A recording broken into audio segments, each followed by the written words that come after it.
Thank you very much. Like she has mentioned, Commonwealth is about celebrating the value, everything that associates us together. And every second Monday of March, this is when we always celebrate this. The 53 countries, the members of the state, in which the United Kingdom is also a member. However, I would like to say brief about Save the Woman that is organizing this event. Save the Woman is a lifeline for women ex-offenders. We started as an international project in 2015, and our first prison was in Nigeria, and we grew from 1 to 7 prisons now.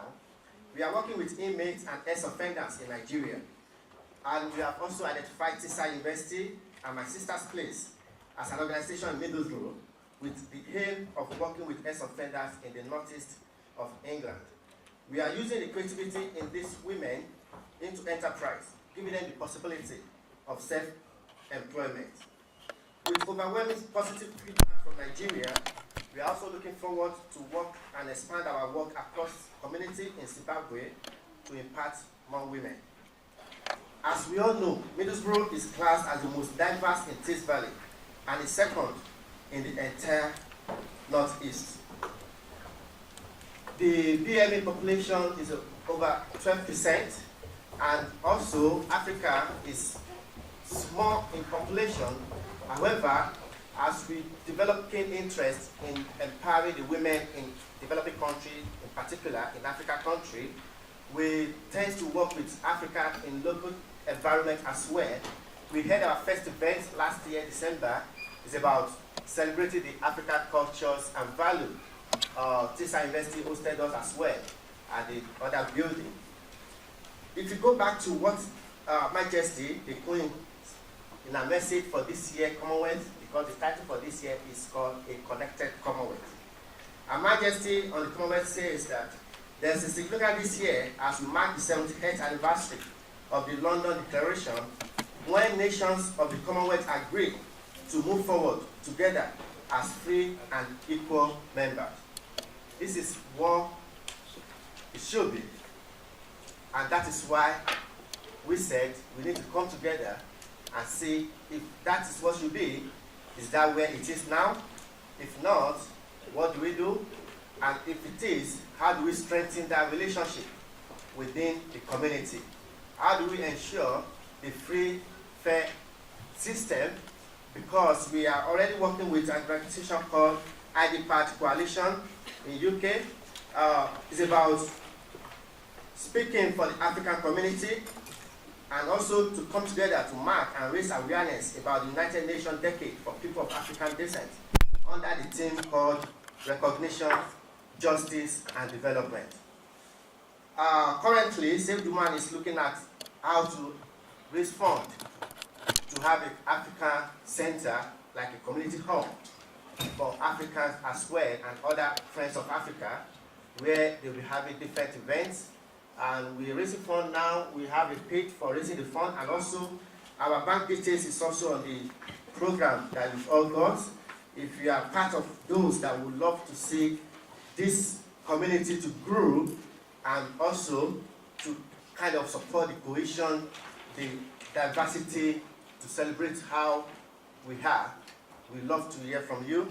Thank you very much, and I really appreciate it. I hope you're going to enjoy today as I hand over mic back to Nkiru. Thank you very much.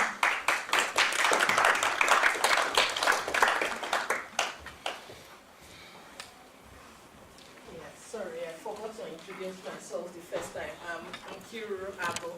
I'm a student of Teesside University, MSc, Electrical Engineering.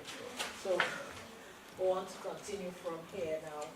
I would like to invite Laura Sillars, the director of Middlesbrough Institute of Modern and Arts, Teesside. I don't know if she's here presently. Okay. Yes, sorry. That's okay. Thank you. Thank you very much and welcome. My role today is really simply to welcome you to Teesside University, and I'm going to use the platform to say something about MUMA and the potential of art to bring together different cultures. I think it's a really important moment today because not least gathering all of you together, but given what's happened in the news that unfolded yesterday evening, this sense that actually this is an important moment where cultures need to spend time together and to recognise each other and to take care of each other. My role is as director of MIMA, and MIMA has been an incredibly progressive organisation pushing agendas about diversity and inclusion and community care, and how can we together contribute to creating a civilised citizenship inside our communities, and what role does culture have in playing a leadership role inside that agenda. And I'm very proud of the role that MIMA has taken within that. And yet, like all organisations, we need to stretch and we need to develop and we need to grow and we need to think more and we need to move ourselves and be part of a movement for change. Because I think it's very clear that if we do not do that, there could be some quite significant consequences in our society at large at this time. So it feels important. I want to say that Teesside University has at its heart a really strong agenda for diversity. And I was trying to remember, we have 5 international hubs from Teesside University. One is in Mumbai, maybe you can all remember, one is in Beijing, one is in Abuja. When I do a list, I usually forget the last couple on the list, but those are the sort of key ones to bring to this mix today. And it means that we're bringing new students into Teesside University and we're making connections. Connections with first generation, second generation, third generation people who've moved here, through to people whose family histories go back for a very long time here. And that means that Teesside University has a really important role to play at a civic level around connecting people. So I want to say something about what specifically does that look like then. So on the 29th of March, you could come to MIMA and you can experience a new collection display called Why Are We Here?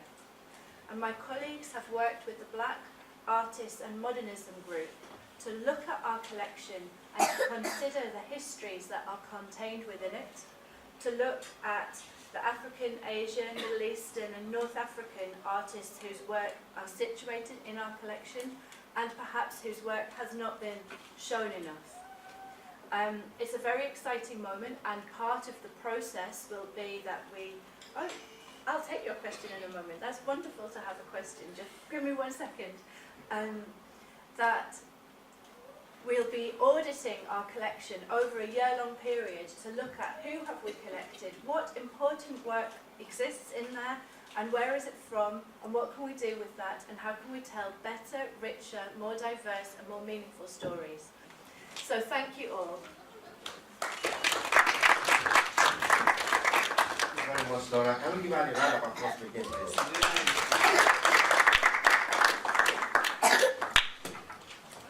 It is a privilege now to welcome our Member of Parliament and the McDonald for the opening remarks. Thank you very much.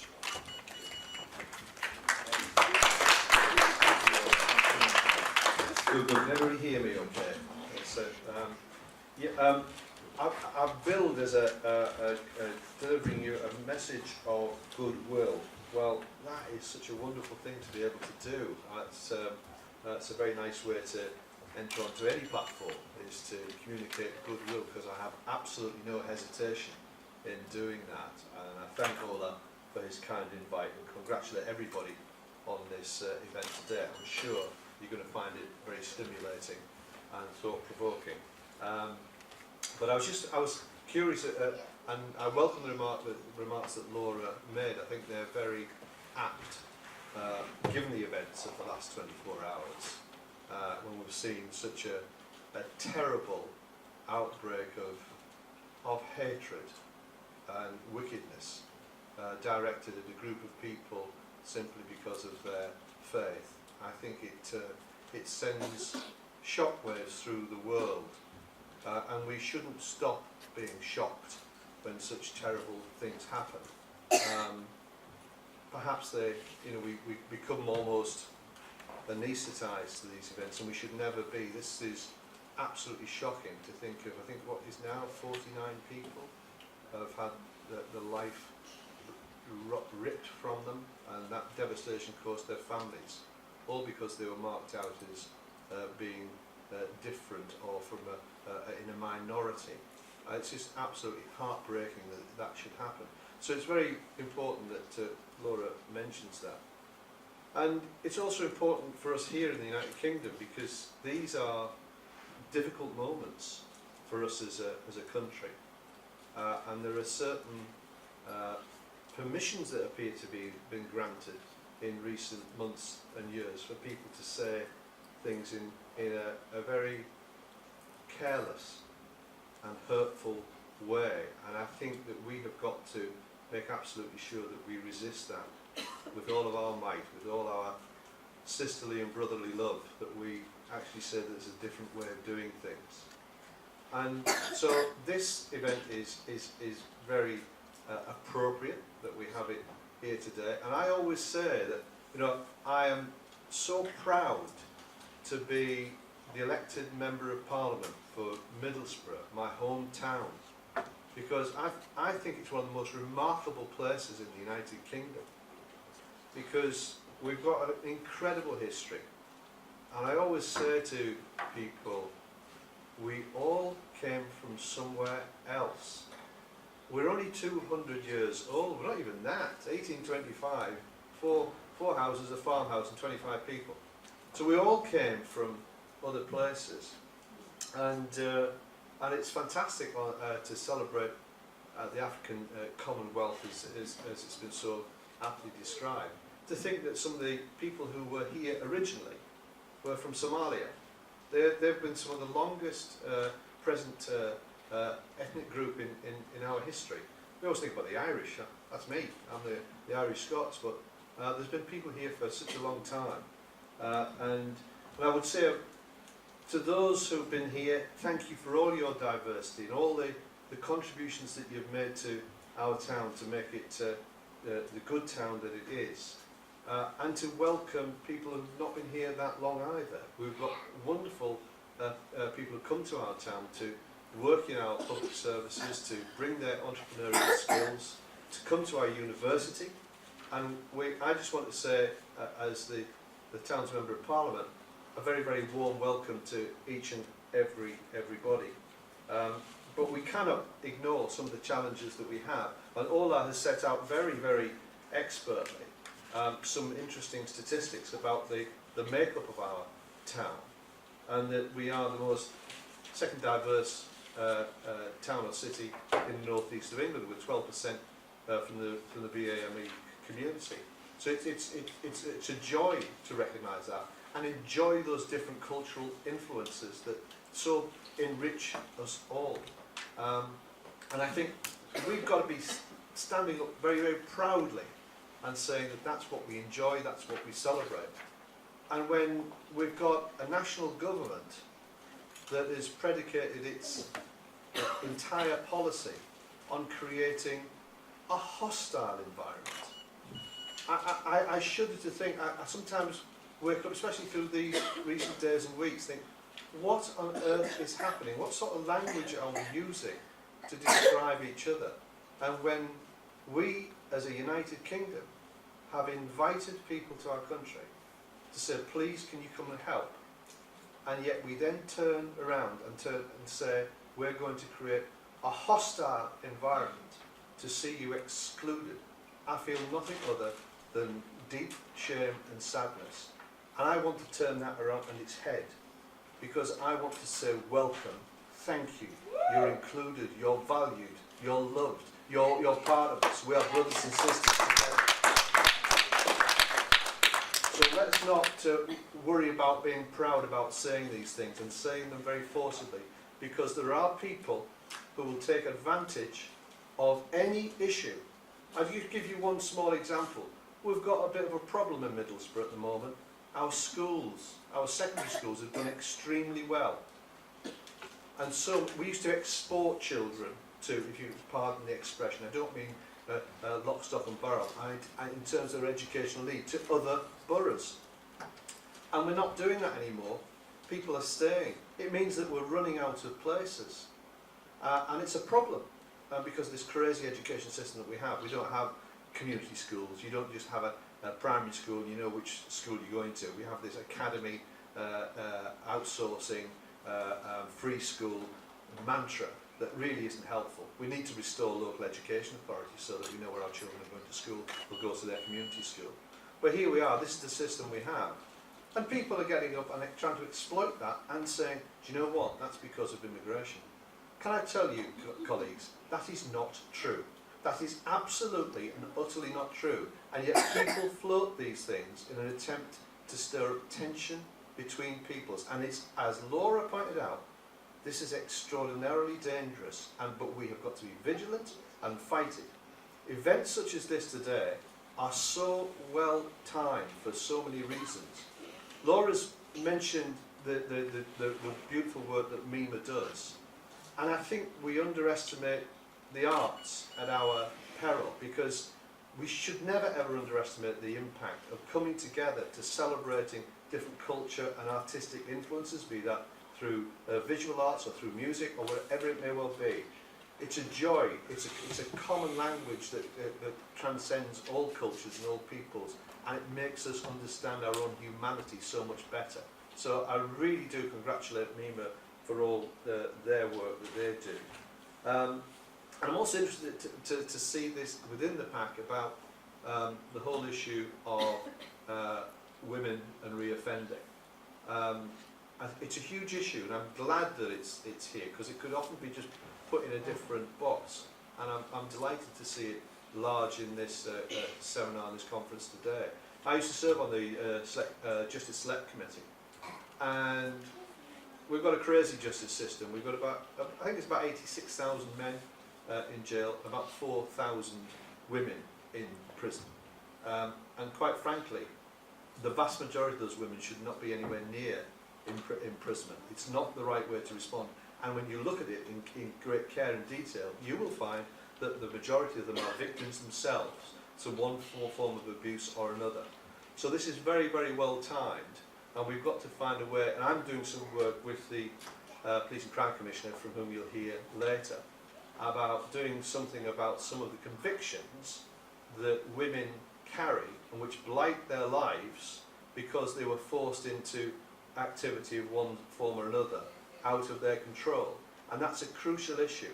So I do congratulate everyone for making this an important part of the agenda. But, you know, sorry, I'm going on far, far too long. I'm just really going to turn up at this Why We Here exhibition on the 29th of March. I'm really looking forward to that and make that a great celebration. Well, let's do that. Let's make sure that we find opportunities to come together and to celebrate our diversity and make sure that all our voices are heard, because we live in the most beautiful town. It's fantastic how it come about in the first instance. Long may it remain so, but it won't happen unless we put our shoulders to the wheel. Thank you very much for listening to me. Thank you. As well from London, we've got Eda Shango Bako from London. Thank you very much. And also we've got Glary Watson. Glary, thank you very much. And our keynote speaker is also around, Dr. Kendi. You are welcome into any community. It helps you to preserve the value of the community when you feel integrated, when you feel like you're part of it, when you know you are welcome. Thank you very much, MP. And at this point, I want to recognize some local organizations that are here. I wouldn't know if there are some organizations present that are here who want to have a wave to us and then probably come up maybe one after the other and give us an insight into what your organization is about, if there's someone that can step up to speak for any of the organizations present, please. Yeah, we'll give you the stage. So just tell us briefly about what you are into and how it relates to the African and the Caribbean community in Middlesbrough.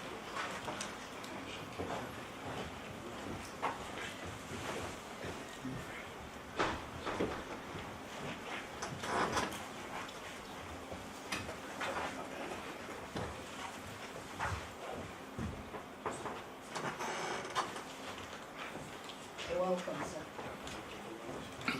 Good afternoon, everybody.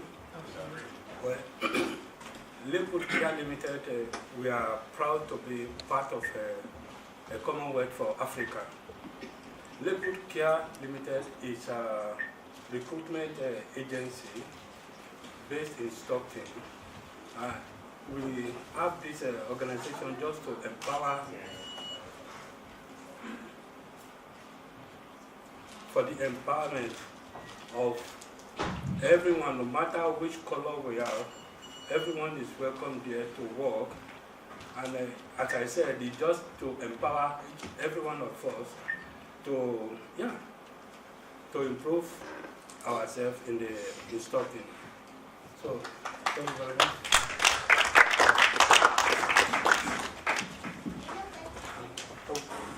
We have anybody who is interested in joining us. We have an application form. So. They are there if you want to get more insight into what they are into and probably pick their application forms. And I also want to invite Pastor who is here with us. Their church is probably a community, and he wants to tell us what their values are and how it relates to what we're doing today.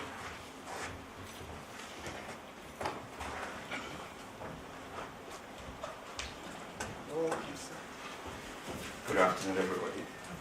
My name is Richard, and I've been on Teesside about 15 years now.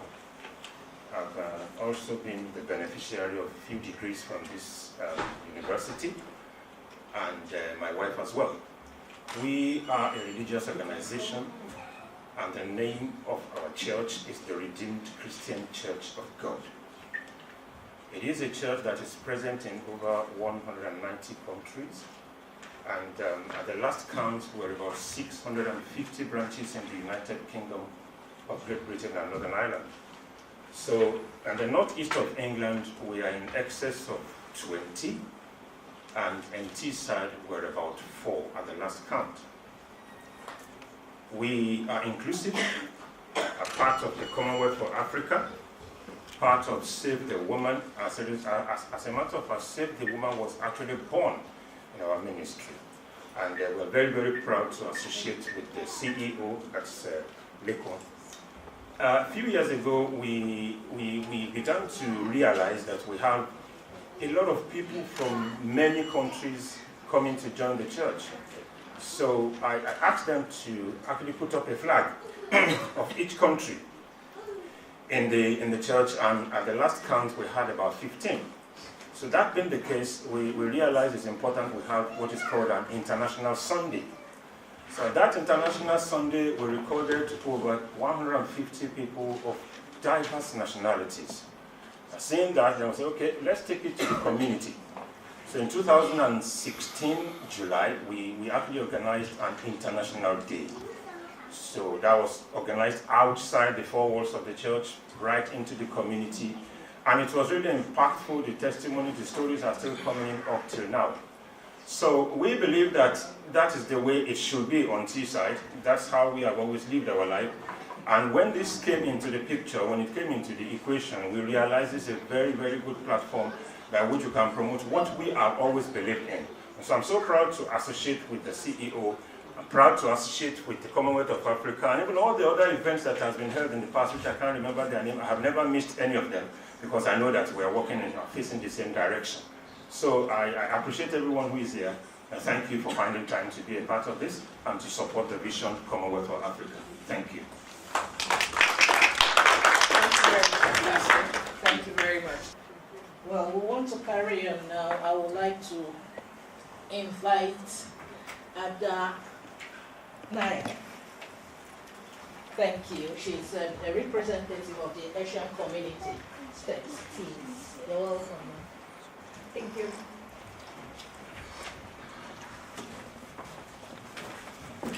First of all, I like to thank Ola. He's a very keen observer, and he just look around what is going on in the communities.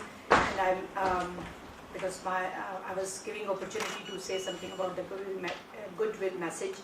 So I want to show the strength from my community, because I believe on the diversity and I believe on social integration. So definitely I will be with you always whenever you need any help or any support.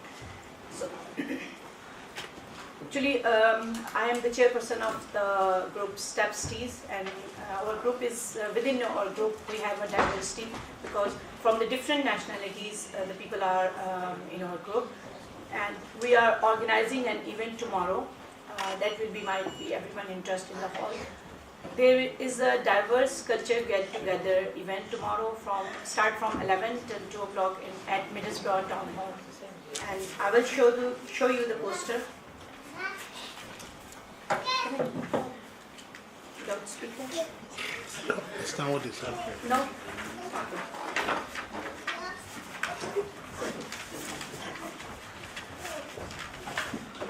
All right, it's all right. Yeah, it's all right. It's all right.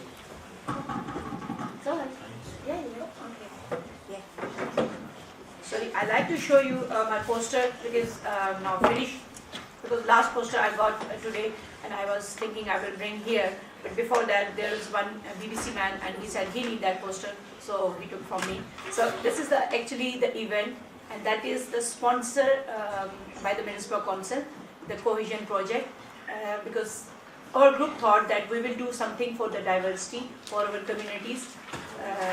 That was our idea, because the aim of our project is we are supporting lower diverse communities, fight isolation and assist integration to build a stronger community. And Middlesbrough Council help us for funding, so if anyone else is interested and have any plan to do something for the community, so they can apply project like any funding for the Middlesbrough Council as well.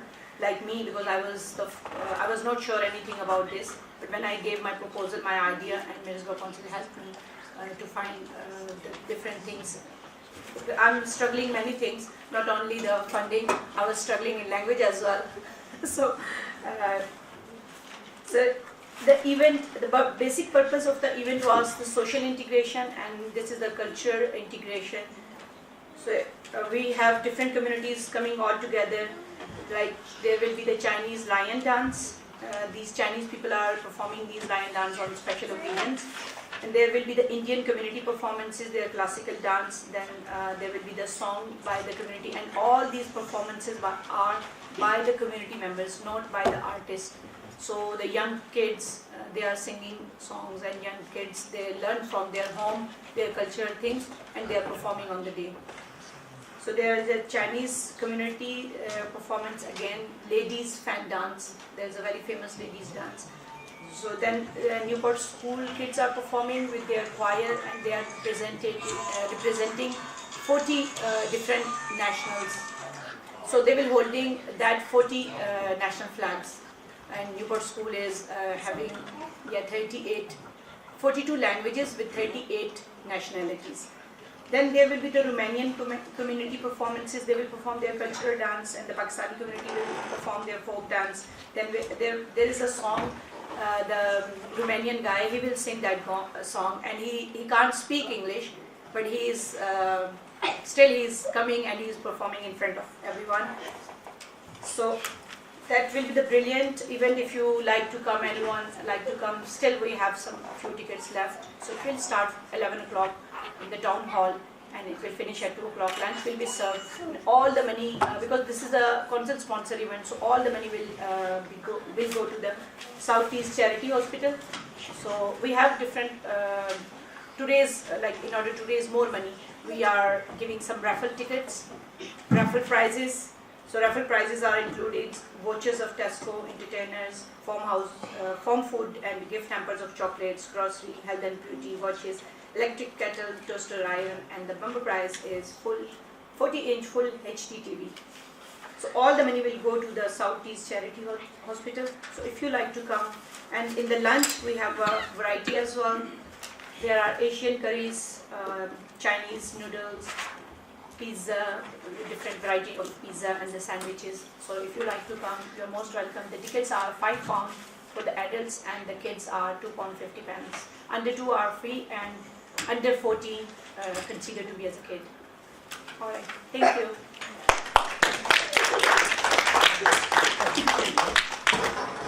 Wow, brilliant. That's really great. It's wonderful when in their young ages we're able to ingrain our cultures in the little ones and the youth, and they are able to magnify the similarities we have. It is such a wonderful thing, and it's very well encouraged. At this point, I want to welcome our keynote speaker, Dr. Kendi Guantai, lecturer from the University of Leeds. Please, can we have him? You're welcome. Please, can we have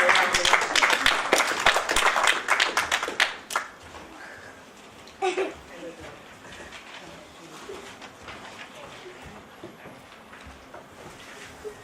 Hello, everyone. Hello. Hello. Thank you, Ola, for inviting me to share some words with these good people. So when Ola called me, I must admit, at first I said to him, Commonwealth, I'm not sure. I'm not sure I want to be part of that. And he asked me why. I said, I don't think I want to have a pity party about the fact that I was colonized. What's there to celebrate? And he said to me, that's exactly why you should come. So I did, and therefore I am here. So today I want to speak to you about building a Commonwealth for Africa. In a sense, shifting from this focus focus on Great Britain, as you can see the Queen taking center stage and my president over there, but to more of a focus on us and who we are as Africans. I also want to link this talk, what I'm going to talk to you about today, with today's message over here that says we are going to talk about the state of African economic base in the United Kingdom. So that is what I am going to link these two. So for today's talk, I am going to also be borrowing from a writer whose work I really like, a lady called Vistra Greenway Harvey, and a piece that she wrote about the state of black enterprise in the United Kingdom. So I will be drawing from a bit of her work as well as other things that I have read in my own experience. So join me on this journey and I hope you will enjoy it. So I want to start with the words of Marcus Garvey. So Marcus Garvey, those of you who don't know him, Google him. That's the beauty of Google nowadays. He tried to build black enterprise. And he said three things. He said, be black, buy black, and think black. This to him was what stood for, or what would encourage the growth of black enterprise. Now I must say, I am quite uncomfortable with the word black. You see, I'll tell you something. I didn't know I was black until I came to this country. Me too. You too? Who said me too? There you go. Who else can identify with that? Quite a number of people. I did not know I was black until I came here. I didn't need to think of myself as black. You see, I did grow up in a multicultural society in my own home country, but we rarely used color to describe people. We described people based on where they came from. So I would say, my British friend, or my American friend, my Indian friend, my Kenyan friend, my South African friend. But never would I think of them in terms of color. It was irrelevant. Then, of course, I came to study in the United Kingdom, and the first form they gave me, they asked me, A, indicate if you are black. B, which black are you? Are you black African? Are you black Caribbean? Or black other, whatever that might mean. So I found that very strange. And therefore, when I came here, I started engaging with this idea of blackness. And I wondered, what is this? What is blackness? People kept talking about the black experience. And I kept wondering, did I miss out on something? What is this black experience? And of course, when I look at the color of my skin, my little boy says, Mom, you're the color of milk with a lot of chocolate in it.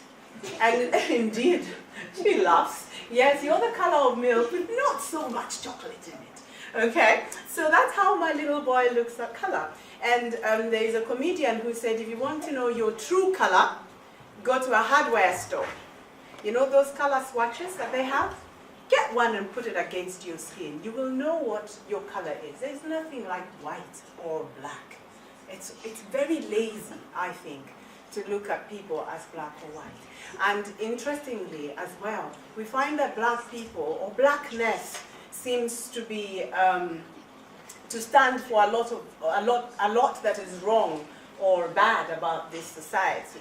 A lot of the things that we are hearing in the news now, think about knife crime. Every time there is somebody talking about knife crime on TV, guaranteed there will be black, okay? So it's become associated with blackness and a lot of negativity, and I found this making me quite uncomfortable. But then with time, I started thanking the United Kingdom for calling me black, because now I feel a sisterhood with more people than I did when I was living in my little country of Kenya. Quite comfortable in my own skin and never questioning my ethnicity. Now I have had to question, I have had to look at this blackness and wonder what it means. I've had to create something for myself that I can live with, something I can share with my children and something I can share with my community. It has made me feel empowered and I feel proud to be black. So thank you, Great Britain, for that. It is great to be here as a black person, because in Africa, believe it or not, there are many people from other parts of Africa I would never have met. We don't move around that much in the continent. Most people tend to move from the continent abroad, don't they? They go to France, they go to England, they go to wherever else, but they just don't go next door, down south, east, west. But here I come to the United Kingdom and I see a Jamaican has married a Tanzanian, Ghanaian has married someone from Lesotho, and it's amazing and it's beautiful. And we delight in our Africanness. So when we come here, we see this Commonwealth that brings us together. And I think of this Commonwealth sort of like Alcoholics Anonymous. Okay? So think about Alcoholics Anonymous. Why do people go to the AA? Is it to celebrate the fact that they have a drink problem? No. It is to find other people who have had a similar experience, suffered the same trauma, suffered the same challenges, and to find solidarity in those people and to be empowered by them to overcome that which they are fighting. And they come through Alcoholics Anonymous to fight and, to fight their alcoholism and go beyond it. And they find people who are having a very unique experience. So this is our Alcoholics Anonymous. We were colonized by the British, so we share that in common. So now let us not come here and have a pity party. Let us say we have this common experience. How does it empower us? How does it empower us? How do we move forward? So I go back to Marcus Garvey. So Marcus Garvey says, be black. Now I'm going to use blackness because after all, that is the terminology that is used to describe me. Okay? So I have explained that I have issues with it, but it's okay, we'll stick with it. So be black. How do we be black? We don't be black with all the negative associations and connotations that there are of blackness. We take our blackness and we own it. We take our blackness and we sit in the power of it. We take our blackness and we thrive in it. But our blackness is not exclusive to just those who have this color. I see people in this room who do not have this color, who have a bit less chocolate in their milk than I do. However, they too can be part of our blackness. As I said, this black and white is a very lazy way of looking at things. But let's also acknowledge that black people do have a very unique experience in this world, one that they share from the history of slavery to colonialism to the challenges that we face today. And therefore, black people can sit amongst themselves and ask who we are. That is a question that they must ask of themselves in this country. So I argue, we be black by being A, beautiful. Acknowledge that black people are beautiful. We need to know for ourselves that we are beautiful, inside and out. We need that confidence. Because when you read our history and you read the works of people like John Locke, they say that they came to Africa to civilize us, that we were like beasts, monkeys, not worthy, not human. And you will be surprised that we have carried that trauma with us. And sometimes we are treated as less than human, and sometimes we treat ourselves as less than human. It is understanding that indeed we are human and we are beautiful. There is nothing wrong with the fullness of our lips or the kink of our hair or the curve of our hip. There is absolutely nothing wrong with that. There is nothing wrong with having too much chocolate in our milk. There is nothing wrong with that. We are beautiful and we must embrace that. So that's B. How do we be black? L. We be loving. Loving of ourselves first and foremost. I am a great believer that charity begins at home. Charity begins at home. Be loving to me, and then be loving to humanity. Then be loving to every living thing. Then be loving to our little planet, Mother Earth.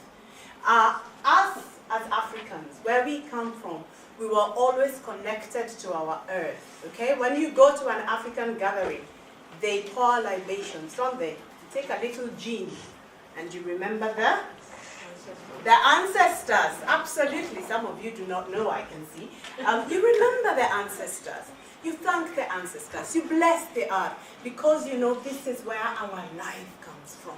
So a lady said to me that she went, an English lady said to me, she went to Africa for the first time, and when her feet touched the ground, she felt like there was magic and electricity going through her body. She says she lay prostrate at the airport and she did not care. She hugged Mother Earth, for she knew she had come to the cradle of mankind, from whence she came from, regardless of the color of her skin. And that is powerful. So be loving. So be beautiful, and then be Lovely. loving. Be beautiful and be loving. So we are continuing. B and L. A, be accountable. None of this going around having pity parties and pointing fingers and saying it is because of such and such a person that I have decided to make bad choices for my life. We must be accountable for the choices we make and the decisions that we make, for how we choose to live our lives. We must be accountable. Long gone are the days when we can say, because this was done to our ancestors, we will sit here and be treated, as I don't know, I'll sit here and have the door because after all, it's not my fault that I am here. No, they did what they did. They will be accountable for what they did. What about us? And I like that we are having images of Black Panther, Afrofuturistic images. And the story of Black Panther was one where they said we cannot be like what they were to us. We must be different, okay? We must be different. So that is very important as well. Be accountable. Then C, be courageous. Be courageous. It takes a lot of courage. A lot of courage for the migrants, wherever they might be from, even those from Ireland, to leave your country, to leave everything that you know, everything that you are familiar with, and come to another place and start all over again. It takes courage for our Black brothers to leave the house every day. Why? Because no sooner do they step out, they are being judged, okay? They are being judged by society, and they are guilty until proven innocent, rather than innocent till proven guilty. You drive a nice car, the cops stop you. Why? Because it's either you've stolen it or you're a drug dealer, right? Okay? You have a nice job, and they ask you, are you the token Black? Why are you here? Every single day you have to justify that actually you are here rightfully and you have earned your place here. It is a tough life that our Black brothers live. And when they come home, it doesn't end there, because on TV, the images that they see of themselves are not images that make them feel good about who they are. And they're not images that make them look good in front of their wives and their children. So our Black brothers, I would say, it takes courage. When you see a Black brother doing well, celebrate him. I'm not saying that our sisters also don't face challenges. They do. But I would argue that our Black brothers are having it perhaps much rougher than most. And we need to acknowledge that. But we need to be courageous. In spite of that, we need to get out there and reach for that which is ours. And last but not least, be knowledgeable. Yeah. Be knowledgeable. Yeah. So, those of you who might know anything about the Bible, I'm not preaching, I think there is a pastor somewhere here, correct me if I am wrong. It says It says, my people perish for lack of knowledge. Absolutely. My people perish for lack of knowledge. And that has been our problem. Not only the lack of knowledge, but poor knowledge sharing. Africa was rich in terms of knowledge sharing. People sat around the fire every evening. They learned their history, they learned who they are, and they got to hear the vision of where they are going from their leaders, from their mothers, from their fathers, from their elders. Every single day, we were rich in knowledge. And then colonialism came, and what did they say? The only way to be knowledgeable, the only way I will know that you are educated is A, if you speak the Queen's tongue, and B, if you can read a book. And that book, the contents of that book, probably doesn't represent you, it's not about you, it's not for you, it's for something else. So we have forgotten how to share our knowledge. And as Africans and as black people and as African states, we must learn how to share our knowledge. That's the only way we will grow. And we must enrich ourselves. Remember I said charity begins at home. So the first bit of knowledge you need to get is knowledge of the self. Who am I? Why am I here? What is my destiny? What do I need to know so that I can fulfill that destiny? Guaranteed I would not hold the job that I hold if it was not for the knowledge that I have. It isn't because they like me very much, it is because they don't have many people who have the knowledge that I have, and therefore they must have me. And the beauty as well of having knowledge is the fact that you can take it anywhere. And I'm talking about knowledge in anything. There isn't only one thing that you become knowledgeable in. You can become knowledgeable in anything that you choose to be knowledgeable in. And when you go anywhere in the world, that knowledge will earn you the wealth that you want. So in terms of being black, how do we be black? We be beautiful, we be loving, we be accountable, we be courageous, and we be knowledgeable. Okay? That's my interpretation and my message for you in terms of how to be black. The next one is buy black. So Marcus Garvey says, how are we going to build black enterprise if we don't buy black? Now, there is a reluctance, even amongst our own black people, to buy black, isn't it? Yes? Yes. So I came carrying my handbag today that I bought from Kenya that is leather, pure leather, handmade by lovely ladies in Kenya. Now, that bag, I carry it with a lot of pride, and I feel good about it. And I spent just probably 100 and something pounds. Now, there are people who will say to me, that's way too much money. How can you spend that much money over something handmade by people, by village women sitting wherever? How much do you want me to pay them? Should they not earn a living wage? But somebody will not buy, and I'm talking about our own black people, will not buy a pure leather bag, stuff of quality, lovingly made by the hands of our mothers as they sit on their mats and talk about their children. They will not see the value in that, but they will go and spend £500 on a Michael Kors bag that is mass-produced and made of something that is man-made, that is not even really of very good quality. What does that say about us? What does that say about us? So, and when we do buy black, sometimes what we do is that we ask for mates rates, isn't it? Give me a discount. Oh, my sister, that is too much money, eh? I'm your friend. Give me 20% off now, isn't it? So I have a friend who owns a club in Leeds, an African. And he was saying to me, the biggest problem he has from his black brothers and sisters, they show up at the door and they ring him from the door and they say, John, we are outside here, eh? Can you come and let us in? Because they don't want to pay the £5 to get into the club. This is the £5 that he uses to pay his bouncer at the end of the day. So they get in for free. Okay, and then they get in for free and they say, this whiskey, it's too expensive. You know, at Sainsbury's, I buy it for half the price. Why should I pay you that much, right? And they become naughty enough to smuggle the whiskey in their bag. So that when they get to the counter, they say, I'll just have Coke. I'm only drinking Coke.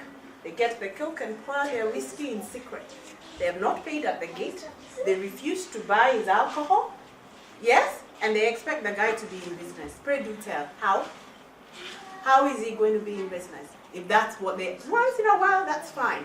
That mates rates every day, that's not going to help. So we need to buy black. We need to buy black.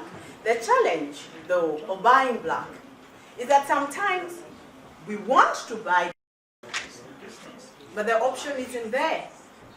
So I want to buy a dress, I want to buy a ball gown to go out with, I want something that is African print and African made, but guess what? I can't find anybody to supply it to me. The reason being that there are many entrepreneurial black people out there. They want to start businesses. But there are two things happening. One, the last K, lack of knowledge. They don't know in terms of when they start businesses, where do I get financial information? What is my market? How do I target my market? That is something that seems to elude them. And two, when they even do get that bit sorted and they go and apply for financing, guess what? A lot of them get turned down. It is easier, or it is more likely for black business people to be turned down for financing than it is for white people or Asian people.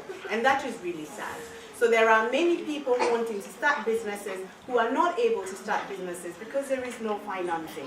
And then there are other people, they get turned down when it comes to looking for finance. And then there are other people who just do not know what financial options there are for them. So I say again, go back and look for the information and push and challenge.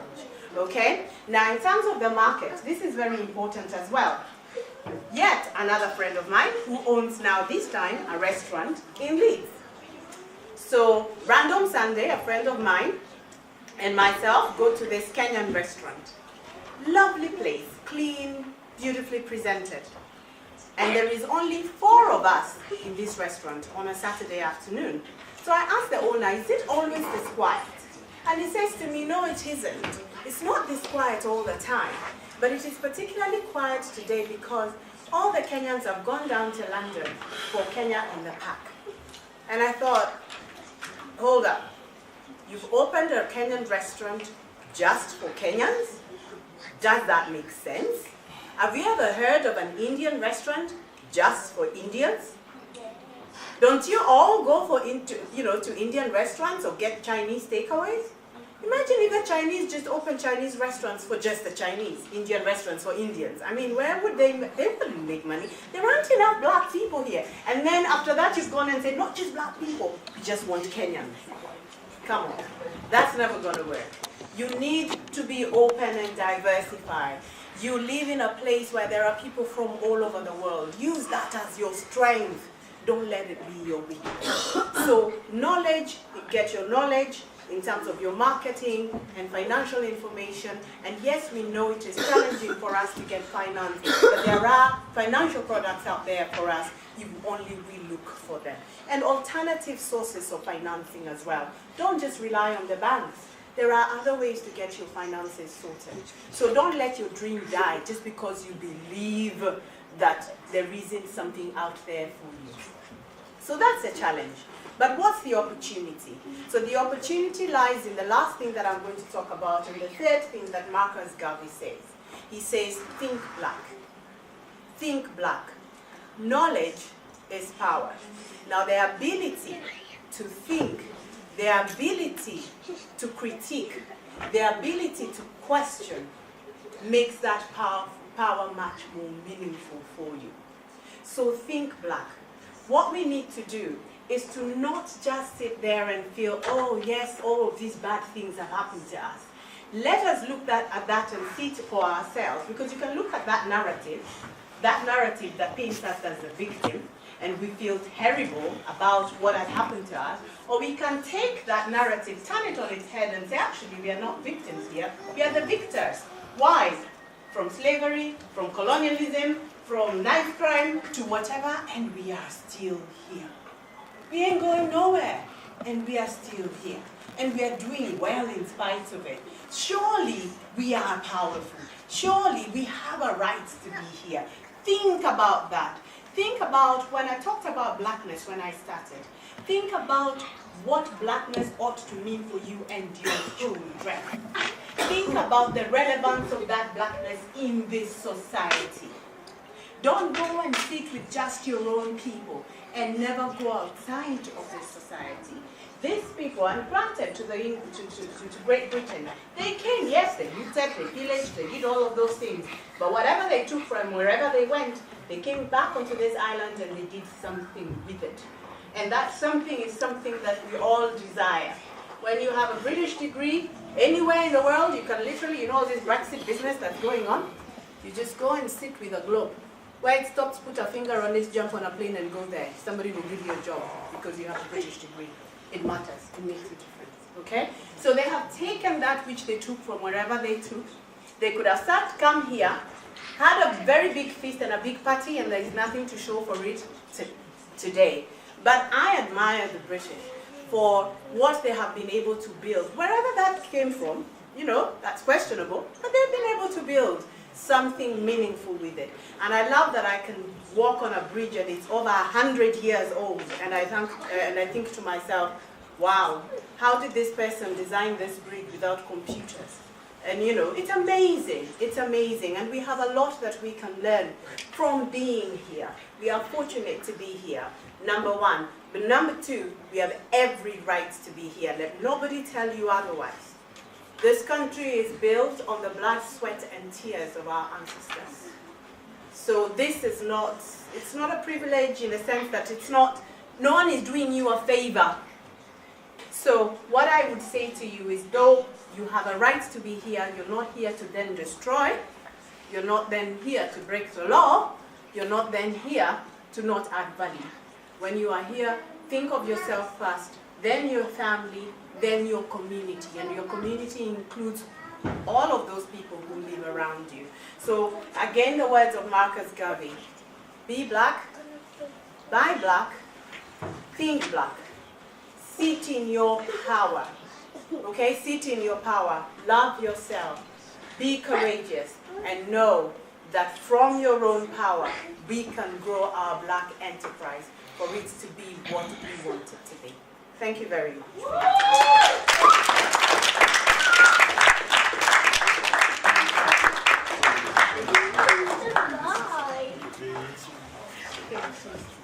Oh, what a wonderful speech. This is wonderful. And honestly, she has basically covered everything that needs to be said, if you ask me, but that's me. And we're going to have a question and answer session, because what she has said, it's just too much. I don't know. I really applaud you for that, though. And I actually want to say that it has to start from the home. It really has to start from the home. Teaching the children who they are, making them confident. A confident child grows into a confident adult and will always want to protect his or her reputation. And you'll find out that with that, there's going to be integrity, and it will cut across every ethnic group, every race, every country. I don't know how to put that, but it's going to be something that is inherent eventually and will give us a much, much better society. Thank you very much. We're going to have question and answer session now. If there are some things that are not clear that you want to ask her, that you want clarity, or maybe there's a contribution actually that you want to add to what she has said before she takes her seat again. I don't know if anyone has a question.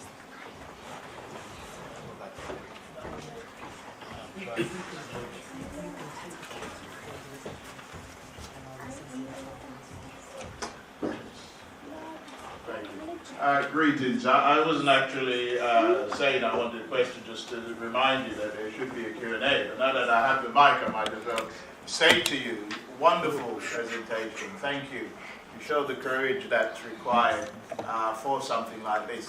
One disagreement with you, though. I'm sorry. I think it does matter about visa. It does matter about being asked to pay for visa for people from the Commonwealth. And worse, I think many of us did it with pain, resistance and resentment when we were asked to pay retrospectively when we were already in the country. So I do think that that ought to be something that people should look at, that there was a hostility an hostile environment that existed long before Theresa May and others coined it, because it was doing things like that. But let that take nothing away from that. It's wonderful. Thank you. Thank you very much. I would agree with you that it does matter. But what I meant is that right now we are not in a position to immediately change it. And not only did we have, yes, I understand what you mean by retrospectively having to pay, but I remember even for myself, I was on a work visa till just a few years, well, till very recently, and they made me pay healthcare surcharge. Does anyone have to pay that? Healthcare surcharge, where you pay for the NHS before you have used it. And I was already a high rate taxpayer, and I had been paying taxes in this country for 13 odd years. But they made me pay for healthcare and pay my taxes. So it doesn't feel very nice to be able to do that. But then what I do is that I say to myself, in spite of all of that, you know, here I am, and I am making a contribution and making a life for myself. Isn't that amazing?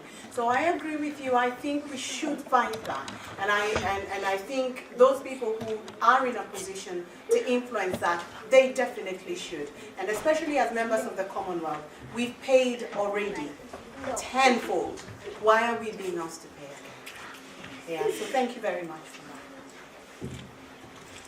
Well, wonderful. I don't know if there's someone else that will have a contribution to make or a question while she's still here. Anyone else? Okay, fine. Okay, great. Thank you. Oh, you have a question? Right, I thought you wanted. Yes.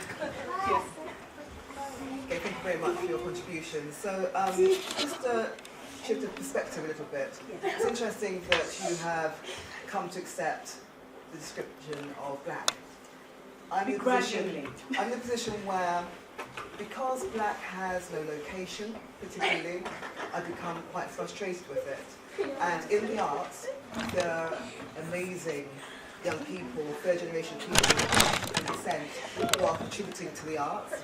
So for me, I feel like there's a necessity to make a link to contemporary African continent and actually find those real locations. Because at the end of the day, the term black makes me feel very vulnerable to all those things you've said about being associated with all the negative connotations which black throws up. Whereas the recognition that we are located somewhere, whether it's in Jamaica, whether it's Nigeria and Ghana, somehow that geographic location fixes us, roots us, and that's where I would like to see the younger generation going, making those contemporary links between being third generation, fourth generation UK, also respecting the heritage that is available to some young people of African descent who have immediate links to the continent. Because I think that probably in the 70s and 80s, there was a real sort of contention between Caribbean people and African people. But I think that gap is closing now. Because my own son, sometimes when he sees his peers who come from immediate African families, when my son sees the work they're doing, my son says to me, where is our culture? Because he sees with his contemporaries what they're doing and how they're actually reaching into their cultural heritage. So I think that in celebration of the closing of the gap between the Caribbean and African continent split that's closing here in the UK, I'm very much hoping that we can actually root ourselves in geographic locations. Fantastic. Thank you. I actually believe that I don't know if to call it emancipation of Africa and the African people and people of African descent will come from theatre and the arts, not from politics. When I was growing up, when I came to this country the first time, some of my Kenyan friends said, you're going to England. There are lots of Nigerians there, and you know you can't trust them. So don't hang out with the Nigerians. And you know, there was this deep mistrust. And the thing is, a lot of them had never met a Nigerian in their lives. So where were they getting this from? Media. Exactly. Yeah. Media. And when I came here, I immediately moved into an apartment. I had 3 housemates, and guess where they were from? Nigeria! There you go. So, at the end of the day, we realize that we are more alike than we are different. And that celebration is something that you know, and I know that in Kenya, now, we have a lot of collaboration, for instance, in art, in music. We have a lot of collaboration. In Hollywood, there is a beautiful series where, you know, Lupita Nyong'o, who was in Black Panther. So Lupita started off acting. She had this series called, she was in this series called Sugar. And Sugar was shot in South Africa, in Joburg, in Nairobi, Kenya, and in Lagos, Nigeria. How beautiful is that? It showcases our country, it shows our young people we are more alike than we are different, and that is rich. In terms of the Afro-Caribbean thing, I have one of my closest friends is a lady called Zena Broderick, an amazing young woman. And we have very honest conversations. And she was saying to me, you know, thinking about Africa, you know, we had very negative ideas. We thought all African people are poor, they live in mud huts with grass-thatched roofs, you know. And now she sees a different part of Africa, and she embraces her African roots. And that is absolutely outstanding. We also, we in Africa sort of didn't, my mother, for instance, doesn't really think that much of the Caribbean, the history that she was taught. She doesn't tell her that much about the Caribbean. So it was in coming to this country where she rubbed shoulders with people from the Caribbean, and she was saying, and then it dawned on her what slavery was. It dawned on her what that history was. It was not something that she knew, and a lot of people in her generation in Africa will not really know that much about that history. But coming here, she now knows it. So I think there is quite a lot of richness in that too. And in terms of place, we are finding, and especially the African Americans, have decided quite firmly that the place is Africa. So they don't have to go and look anywhere else. They know the place is Africa. That is home for them. Wherever it is they are. There is a festival that they have, Christmas. I don't know if you've heard of Kwanzaa. The Kwanzaa festival. Kwanzaa means beginning in Swahili. And they have, I think it is 7 tenets, I can't remember, that they say coming. 26th to the 1st of January, 26th of December. Yes, 20, yes, absolutely. So they do, is it 7 days? Yeah. 7 days. And each day they celebrate something, unity, love, peace, and so on and so forth. And that's absolutely amazing. It's bringing people together regardless of where they are from. As long as you are black, identify as black, or, you know, then you have that rooting and the continent and something you can call your own. Okay, so I think that's a very good point you made. Theater and the arts is where it is. Thank you. Thank you.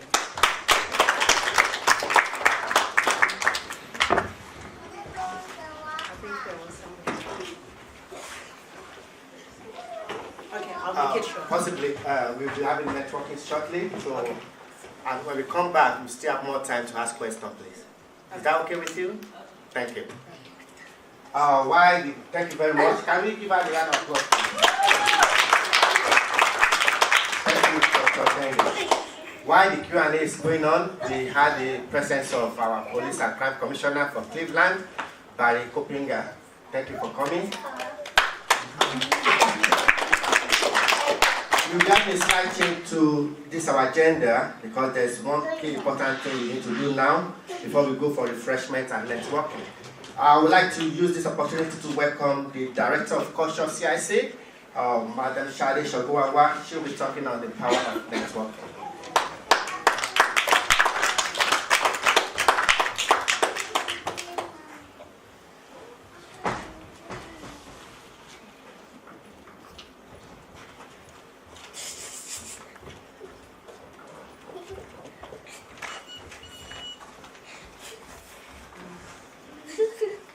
Good afternoon, everyone. I'm not known for keeping it short, really, so I'm going to try.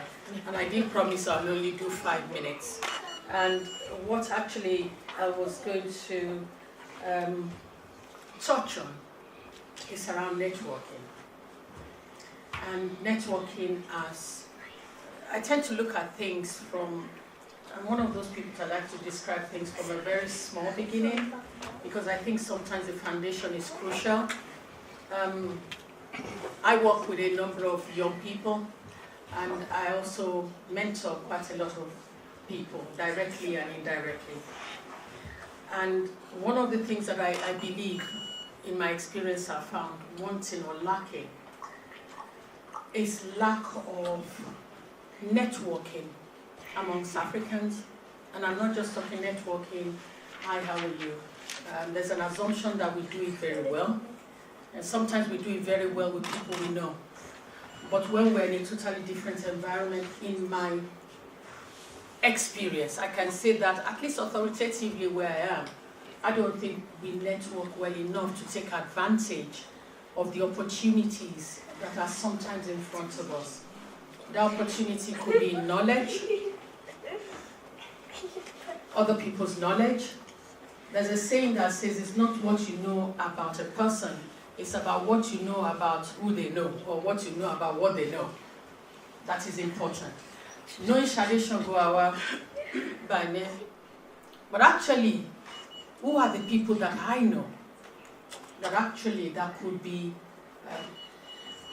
a blessing or that could be useful to you? Now we're in an environment, and I'm using myself based in Tees Valley, just as an example. We came here, at least I came here almost 20-some years ago. I think it's almost 20 years ago. I thought I would only be 5 years in this country, but here I am 20 years on. And when we came, there weren't that many black people here. And sometimes we get to know each other now when we see each other like, oh, what's up, you know, we recognize we've been here. However, as people have come to join here, I don't think people have tapped into some of the knowledge that is available that would help us as Africans to grow and to tap into opportunities. And I wouldn't mention names. I think there's someone, it's gone on to, for me to become one of the rich young people in Africa at the moment. And how did he do it? He actually did it by talking to people, by networking, talking to people who've done it before, who've been there before. And, well, unfortunately, I happen to be one of them, and I don't have money. It's gone on to have money of information from information of other people. By accessing those information, attending meetings, attending networking events that are relevant. Sometimes we work so hard and we do other things that we don't network into environments that could actually be very beneficial to us. Academically, in terms of enterprise. And I'm going to not mention also another young person who had an opportunity last year and is a student of Teesside Uni, unfortunately. We call this student for an opportunity to be recognized for what they're doing. And I'm going to give this because sometimes if you don't know how a system operates, sometimes we miss out. And I think we do miss out as Africans. We have knowledge, we have power, but we don't bring it together. We contacted this young person. I call him young because youth is relative, isn't it? Depends on how old you are. We contacted him and invited him. And the first thing he said was, "Who gave you my number?" And I just thought, wow, seriously? Actually, we don't need you. You need us more than we need you. And we sort of explained the power of the situation indirectly. But guess what? Nah, too busy. Well, I need to do this. I need to do that. We're in England. Nobody's going to beg you. There are 1,001 other people who will take advantage of it. But for that person, I strongly believe it could have been something that would have opened serious doors for him. And because we don't know how the culture works, sometimes when we don't understand it, sometimes we don't make the effort to learn. And if we don't learn, we can't blame anybody.